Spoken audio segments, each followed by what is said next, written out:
صبر انسان کی سب سے بڑی طاقت ہے، بے شک اس میں کوئی شک نہیں۔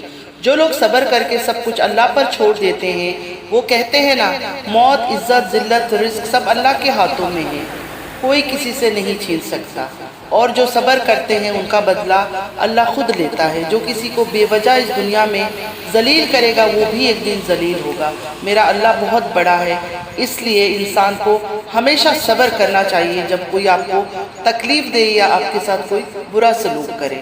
لیڈس کا گواہ ہے کہ اگر ڈکی بائی ورسز شام ادریس کنٹروورسی نہ ہوئی ہوتی تو آج ڈکی بائی نہ ہوتا۔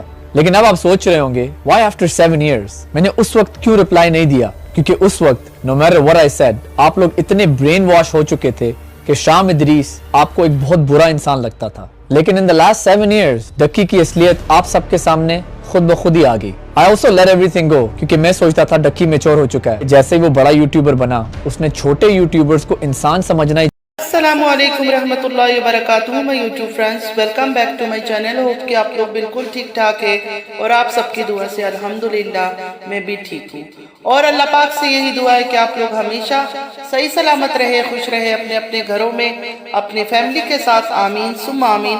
نماز پڑھا کیجیے گا، نماز ہم پر فرض ہے۔ دوسروں کی بیوی، بہن، بیٹی، ماں پر جو لوگ روسٹنگ ویڈیوز بناتے ہیں اور گندی گندی لینگویجز یوز کرتے ہیں، کیا ان کے گھروں میں ماں، بہن، بیٹی نہیں ہوتی ہے؟ جیسے کرنی ویسے بھرنی۔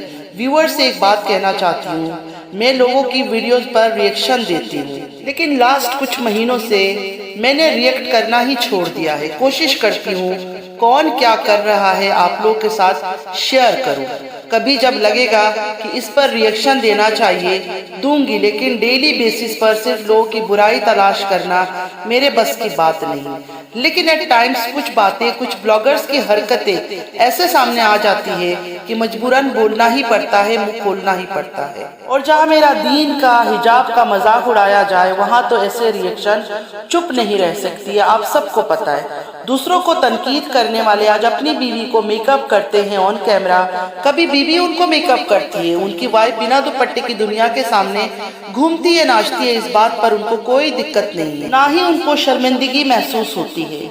میں تو اس حق میں نہیں ہوں کہ کوئی بھی آدمی حجاب اور وداؤٹ حجاب اپنی وائف کو لے کر سوشل میڈیا میں تماشا کرے، ہنسی مذاق کرے، بٹ بے پردہ، بے حجاب سے تو بہتر ہے کہ کوئی حجاب پہنا کر اگر اپنی وائف کے ساتھ یوٹیوب میں ویڈیو بنا رہا ہے، اس لیے بہتر ہے کہ کم سے کم اس نے حجاب تو کروایا۔ لوگ تو ایسے ہیں، ایسے آدمیوں کو میں نے دیکھا جو اپنی بیویوں کو، بیٹیوں کو دوپٹہ اتار کے کہتے ہیں کہ ناچو یوٹیوب کے سامنے۔ شام ادریس کا ویڈیو دیکھا، آفٹر 7 ایئرز کم بیک کیا انہوں نے اور ایکسپوز کیا ڈک بھائی کو۔ شام ادریس کی وائف نقاب میں آتی تھی تو اس پر روسٹنگ ویڈیوز بنایا جاتا تھا، ہنسی مذاق اڑایا جاتا تھا، شام ادریس کی فیملی کو گندے گندے ناموں سے پکارا جاتا تھا۔ میرے خیال سے کوئی مسلمان آدمی اگر اپنی بیوی، بیٹی، بہن کو دوپٹہ پہنا کر حجاب میں یوٹیوب میں لے کر آتا ہے، کوئی مسئلہ نہیں ہے، لیکن اپنے حد میں رہ کر ویڈیوز بنائے تو بہتر ہے۔ اور جب اگلا بندہ جو مذاق اڑا رہا ہے، روسٹنگ ویڈیوز بنا رہا ہے، وہ بھی مسلمان ہے۔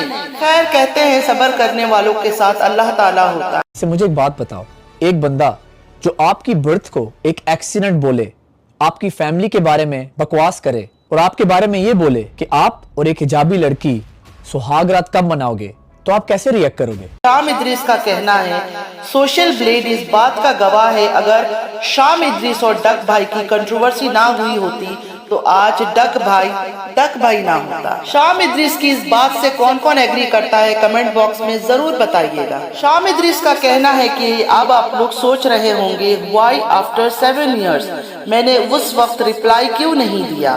اس وقت میں نے اس لیے ریپلائی نہیں کیا، آپ لوگ اتنے برین واشڈ ہو چکے تھے کہ شام ادریس آپ لوگوں کو ایک بہت برا انسان نظر آتا تھا، لیکن ان لاسٹ 7 سالوں میں ڈک کی اصلیت آپ سب کے سامنے خود بخود آ گئی۔ میں نے سب لیٹ گو کیا تھا، میں یہ سوچتا تھا کہ ڈک میچور ہو چکا ہے، جیسے ہی ڈک بڑا یوٹیوبر بنا، چھوٹے یوٹیوبر کو انسان سمجھنا ہی چھوڑ دیا۔ آج آپ لوگوں کو وہ باتیں پتا چلے گا جو آپ لوگوں نے 7 سالوں میں نہیں سنا ہے۔ شام ادریس کا کہنا ہے آج کا ویڈیو کوئی کلیریفیکیشن ویڈیو نہیں ہے، یہ ایک ویک اپ کال ہے، یہ ایک true and fact base video ہے، تاکہ آپ لوگ سمجھ سکے کہ 7 سال پہلے कैसे आप लोगों को एक कंट्रोवर्सी में बेवकूफ बनाया गया था और पिछले 7 साल में असलियत में क्या क्या होता रहा। ये सब कुछ 2017 स्टार्ट हुआ था जब डकी ने मेरे ऊपर एक रोस्टिंग वीडियो बनाई। वो वीडियो सिर्फ एक मजाक नहीं था, उस वीडियो में मेरी इज्जत, मेरी फैमिली की इज्जत, एक लड़की की इज्जत गिराई गई और इन सब बातों को मजाक बनाया गया। शाम इदरीस का कहना है, आप लोग बताओ, एक बंदा जो आपके बर्थ को एक एक्सीडेंट बोले, आपके फैमिली के बारे में बकवास करे, आपके बारे में ये बोले कि आप और आपकी हिजाबी लड़की सुहागरात कब मनाओगे, तो आप कैसे रिएक्ट करोगे? अस्तगफिरुल्लाह। सबसे पहले बीइंग अ मुस्लिम शर्म आनी चाहिए जो लोग हिजाब का मजाक उड़ाते हैं। ये लोग पैसे कमाने के लिए और कितना गिरेंगे। आई नो ये 7 साल पुरानी बात है, लेकिन फिर भी क्यों हिजाबी लड़की का मजाक उड़ाया गया और ये कहना कि सुहागरात कब मनाओगे। इन बातों का हंसी मजाक करते हुए इनको शर्म भी नहीं आती। इनके जो पेरेंट्स है, माँ बाप है, फैमिली वाले, वो भी तो ये सब वीडियोस देखते होंगे। क्या इनको शर्म नहीं आती इस तरह की बातें करते हुए, इस तरह की हरकतें करते हुए?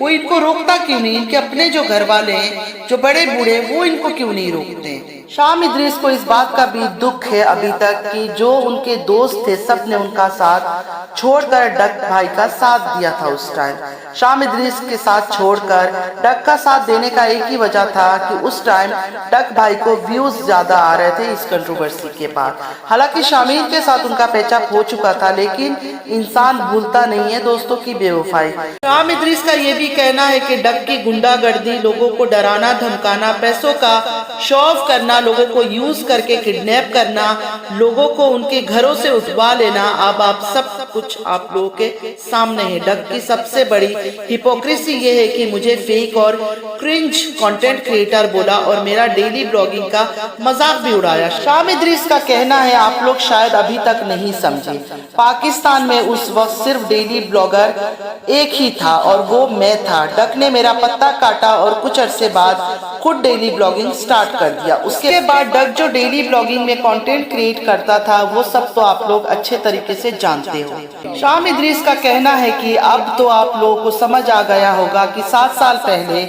जिस इंसान को आप लोग मासूम समझते थे वो कितना क्रूर है। उसने पाकिस्तानी भाइयों और बहनों को बेवकूफ बनाया था, मुझे फेक और क्रिंज कहा, गालियां दिया, बहुत सारी बातें और शाम इदरीस ने बताई थी। लेकिन अगर मैं वो सारी बातें करने जाती, एक एक चीजों को नोट करती, तो वीडियो बहुत लंबा हो जाता और आप लोग फिर देखते नहीं। आई होप कि अब आपको ये समझ तो आ गई होगी कि 7 साल पहले जिस इंसान को आप मासूम समझते थे वो असल में कितना बड़ा क्रूक है। उसने सारे पाकिस्तानी भाइयों और बहनों को कितना बेवकूफ़ बनाया, मुझे फेक और क्रिंज कहा, मुझे गालियां दी, बोला शाम इदरीस दल्ला है, स्कैम इबलीस। मेरे डैड का नाम है Idris, which is also a profit name. आप एक मिनट के लिए सोचो कि मेरे डैड को कैसी फीलिंग आई होगी। जिस कंटेंट को वो क्रिंज कहता था, जिस कंटेंट का वो मजाक उड़ाता था, आज उससे 10 गुना बुरा कंटेंट वो खुद बनाता है। चलो, अल्लाह ताला इसी दुनिया में सब दिखा देता है। कुछ टाइम पहले आप लोगों को याद होगा कि डक भाई की वाइफ का फेक वीडियो किसी ने अपलोड किया था यूट्यूब में। कुछ अजीब एक्ट कर रही थी उनकी वाइफ उस वीडियो में, उसको लेकर काफी तहलका मचा था। डक भाई ने तो एक बड़ा अमाउंट ऑफर किया था कि जिसने ये वीडियो बनाया है अगर कोई उसका इन्फो देगा तो डक भाई उसको इनाम देंगे। उस टाइम हम लोगों ने भी डक भाई के सपोर्ट में वीडियो बनाई थी क्योंकि हम नहीं चाहते थे कि कोई भी किसी औरत को या लड़की को जलील करे। अच्छा, कई लोग इन ब्लॉगर्स के माँ बाप पर क्वेश्चन रेज करते हैं, सवाल करते हैं कि इनके माँ बाप इनको गलत चीजों से क्यों नहीं रोकते। तो मुझे ऐसा लगता है कई बार कि शायद माँ बाप मजबूर होते हैं, मतलब ऑन कैमरा तो हंसते हैं बोलते हैं, लेकिन शायद दिल ही दिल में वो लोग मजबूर होते हैं क्योंकि उनके पास कोई ऑप्शन नहीं होता है, बूढ़े हो चुके होते हैं, कहाँ जाएंगे इनके खिलाफ होकर। जितना ऑन कैमरा ये लोग अपने माँ से प्यार, बाप से प्यार, हंसी मजाक दिखाते, हो सकता है ऑफ कैमरा उनका ये रवैया ना हो, ये एटीट्यूड ना हो, अलग हो, क्योंकि ये सारे प्लांटेड चीजें होती हैं। फैमिली भी देखा है, जैसे बच्चे जवान होते हैं ना, माँ बाप बेचारे लाचार हो जाते हैं, बेबस हो जाते हैं, कुछ नहीं कर पाते। अल्लाह ताला जो है ना हमारे लिए बेहतरीन फैसला करते हैं। और जब आपके साथ कोई बुराई करता है ना और आप मजबूर होते हो, कुछ नहीं कर पाते हो, आप खामोश हो जाते हो, तो आपको इंसाफ अल्लाह ताला खुद दिलाता है। देर हो सवेर हो, लेकिन इंसाफ जरूर करता है और वही चीजें आपके सामने लेकर आता है। तो आज के लिए इतना ही। उम्मीद है आज का वीडियो आप लोग को अच्छा लगा होगा। अगर अच्छा लगा है तो लाइक सब्सक्राइब शेयर जरूर कीजिएगा। मिलते हैं फिर एक नई वीडियो के साथ। जिंदगी रही फिर मुलाकात होगी। अल्लाह हाफिज।